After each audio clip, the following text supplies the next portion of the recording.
Good day, I'm Stephen McHugh, and this is your JIS News for Wednesday, October 7. Prime Minister Andrew Holness has announced a range of measures to further control the spread of COVID-19 in Jamaica. In a statement to Parliament Tuesday, the Prime Minister announced that the island-wide curfew time of 8 p.m. to 5 a.m. remains in effect until October 18, but begins earlier at 3 p.m. daily on October 18 and 19, ending 5 a.m. October 20. We have considered where we are in the progression of the pandemic in the country, and we have taken a decision to discourage parties and gatherings which are normally held during the Heroes Weekend. Thereafter, as we have done before, the curfew will move to 9 p.m. to 5 a.m. the following day, each day ending 5 a.m. Sunday, November 1, 2020. He says the gathering limit will remain at 15 persons until October 31. Other restrictions on funerals, parties or events, and burials also remain in effect until the end of the month. So too the provision requiring taxis to carry one person less than the maximum number allowed under their license. At the same time, government is lowering the age limit for seniors required to stay at home from 70 to 65 years. Given the vulnerability of persons in this age group, particularly those with comorbidities, I cannot overemphasize the importance of strict adherence. Most of our deaths are persons in this category.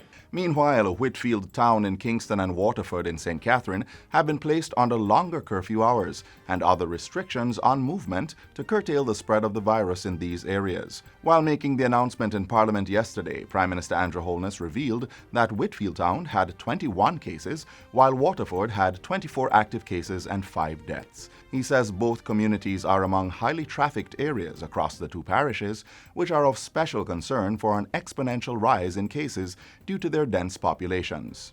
Kingston and St. Andrew and St. Catherine account for almost 70% of the new cases in September. While the cases in these parishes are spread across communities, there are some communities that are particularly affected and show a high concentration of cases. For Whitfield Town and Waterford, curfew is now from 6 p.m. each day to 5 a.m. the following day. That's in effect from October 6 to 20, and during the curfew hours, only essential workers with identification will be allowed to enter or exit the areas. The limit on public gatherings for these communities has been reduced to no more than 6 persons from October 7 to 19. The Prime Minister says all the other existing restrictions, such as mask wearing and physical distancing, will be strictly enforced. These actions will be underpinned by increasing public education and awareness through extensive community engagement.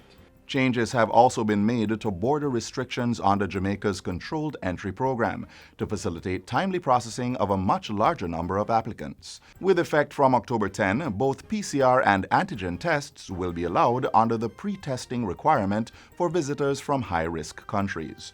Previously, only PCR test results were accepted. This should make it easier for visitors, both Jamaicans coming from overseas, Jamaicans who have gone overseas for visits, coming back into the island, Jamaicans who live overseas but who want to visit, and for tourists who are visiting Jamaica, to meet the pre-testing requirement, as antigen tests are more readily available and are faster and cheaper than PCR tests. In addition, applicants under the Visit Jamaica platform will no longer be required to upload their COVID-19 test certificate. They will, however, be required to present it and the usual travel authorization at the airport when they check in for their flight. Residents of Jamaica will continue to apply for their travel authorization on the JAM COVID site and are not subject to the pre-testing requirement. In related news, government is in advanced discussions to implement a health services and logistics insurance plan that will be mandatory for visitors to Jamaica.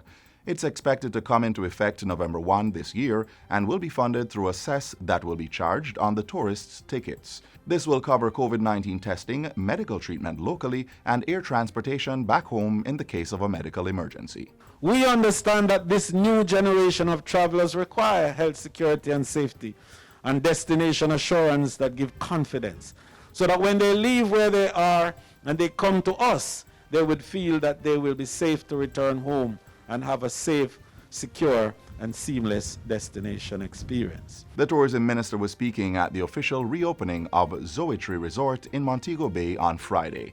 He says Jamaica will be the first country in the world to feature this end-to-end health security initiative for tourists. According to the tourism minister, such a program will make the point that Jamaica is the most COVID-19 resilient destination in the Caribbean. In other news, there are now more options for travel between Jamaica and England as Virgin Atlantic resumes flights to the island. Virgin Atlantic flights to Jamaica were put on hiatus when the country closed its borders earlier this year to stem the spread of COVID-19. But last Friday, Virgin Atlantic flight VS-165 from London, England, carried 192 passengers and 10 crew members to the Sangster International Airport. Airport manager of Virgin Atlantic in Jamaica, Ethan Hubbard, says Jamaica is an important destination to the company, and the airline is planning to send flights to the island twice per week. This should increase to 3 times weekly with the start of the upcoming winter tourist season. I think Virgin took the decision to do our very best with the changing information that we were getting to decide very early out that this was when we would start. Obviously, it's a very dynamic situation. Lots things have changed since, and we expect continue to change. And so we are very grateful to be able to start, and the issue now is to just sustain and maintain this. Mr. Hubbard says Virgin Atlantic has put in place several protocols to protect its passengers and staff against the spread of COVID-19. And finally, 100 farmers are set to benefit from agricultural inputs valued at $3.6 million under the second phase of the Agri-Resilience Response to COVID-19 project.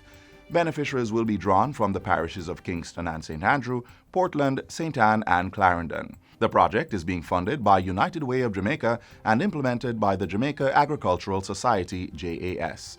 It will see farmers receiving 70,000 vegetable seedlings, 300 fruit trees, fertilizer, and technical support.